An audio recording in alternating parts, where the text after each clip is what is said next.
Hi, how are you doing? I have Diane and Jonathan with me today to help me out with a little magic trick. I don't know about you guys, but our family likes cereal. It doesn't matter whether it's breakfast, lunch, dinner, snack, they like cereal. So we thought we would try to do a little magic trick with the covers of some cereal boxes. So we have this folder here, and inside of it, we have a packet of cereal box covers. So, Jonathan, go ahead. You can take that out. And let's tell Mama and the others what cereal box covers we have right now. Alrighty, so we got Great Grains, we got Raisin Bran, we got Crispix, we got Honey Nut Cheerios, and we've got some Apple Jacks. All right, very good. So what we're going to do is Jonathan and I are going to try to figure out which kind of cereal you are going to choose. And we're going to put our prediction in the envelope here. So just so you don't know what we choose, you get to go stand in the corner like somebody who got in trouble. But of course, you did not get in trouble. All right, so Jonathan, what do you think? I agree. Good one to go with. Why don't you here? I'll take these and you can put that one in there. All right, very good. And let's flip that over. All right, and let's put this over on the couch over there and grab the other pile. Because if we use that one, she'll be able to figure out which one's not there anymore. So go ahead. You could pick, and she could pick any of these 5 boxes, covers of cereal. We have the first 2, or this one, or this one, or this one. She'll have the free choice of any of those. Go ahead. All right, so Diane, you can come on back. Oh, we're going to put those down. We don't want her to see it. What's going to happen is Jonathan is going to take from the top, move to the bottom, and when Diane says stop, he will move them over to her and she will take the top box cover. And we'll see if it matches what we have here. Stop. All right, so go ahead, slide that over there and let her take that top one. All right, hold it against you. You can look at it. Don't tell us what it is yet. Jonathan, go ahead, set those down. All right. You remember what we have in here, Jonathan? Don't say it. All right, we've got to have this right. Go ahead. Tell us, don't show it to us, just tell us, what is the name of the cereal? Great Grains. Great Grains? Sorry. Great Grains? Why don't you try reading it again? Maybe if you turn it upside down.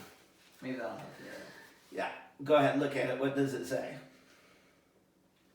Great Grains. Jonathan. Yeah. How'd you get Great Grains? I don't understand. I don't either. Tell you what, why don't you grab our folder there. Go ahead, take that out of there. And it's a good thing. It's Great Grains. Now, it looked kind of scary for a minute. Lydia's doing a double take back there and saying, what just happened, okay? Lydia and Diane were not in on the practice of this trick. David and Jonathan were. And as we were talking about this trick, we were realizing that it was going to look like Jonathan and I had blown it. We had messed this up. We had taken the wrong cereal box cover. But fortunately, Jonathan and I had a little trick up our sleeve, so to speak, to make the cereal box cover change. And as Jonathan and David and I were talking, we kept thinking about change. And the fact that in the Bible, we see that God changes a lot of things. For example, in the Old Testament, the Israelites were slaves to the Egyptians. But they called out to God, and God sent Moses, and he freed the Israelites from slavery in Egypt. Now, as the Israelites were leaving, the Egyptians changed their mind and went after them. And it looked like the Israelites were in a hopeless situation.